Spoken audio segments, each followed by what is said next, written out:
नागपुर में कांग्रेस नेता विजय वडेट्टीवार ने एमपीएससी में कथित पेपर लीक और गड़बड़ियों को लेकर सरकार पर तीखा हमला बोला है। उन्होंने एमपीएससी की कार्यप्रणाली पर सवाल उठाते हुए आरोप लगाया कि परीक्षा व्यवस्था में बड़े स्तर पर गड़बड़ी चल रही है और इसमें सत्ताधारी पक्ष के लोगों का हस्तक्षेप है। वहीं चंद्रपुर के बोगस डिग्री मामले पर उन्होंने शिक्षा व्यवस्था को भ्रष्ट बताते हुए सरकार को घेरा।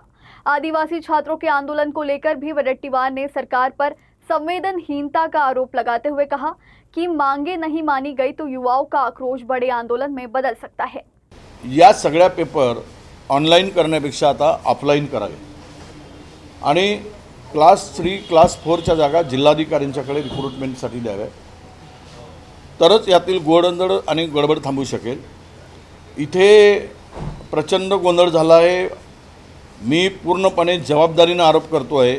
केवळ तो लव स्टोरीमुळे किंवा याच्यामुळे झालेला एक घटना जरी पुढे आली असेल तरी पण एमपीएससीच्या परीक्षामध्ये प्रचंड मोठा सावळा गोंधळ आहे आणि त्याचा फायदा सत्ताधारी पक्षातील माझ्याकडे मी जबाबदारीने माझ्याकडे काही पुरावे येतील आणि आहेत सुरू त्यावेळेस मी बोलणारच आहे। यावर फार मोठा म्हणजे जो गोंधळ आहे त्याच्या संदर्भात मला बोलायला लागेल।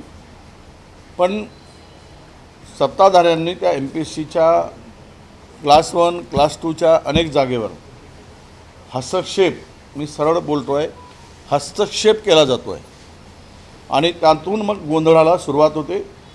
हे एक उदाहरण केवळ याच्यातून आलं असेल, पण एमपीएससीला स्वच्छ करण्याची गरज आहे, स्टाफ देण्याची गरज आहे।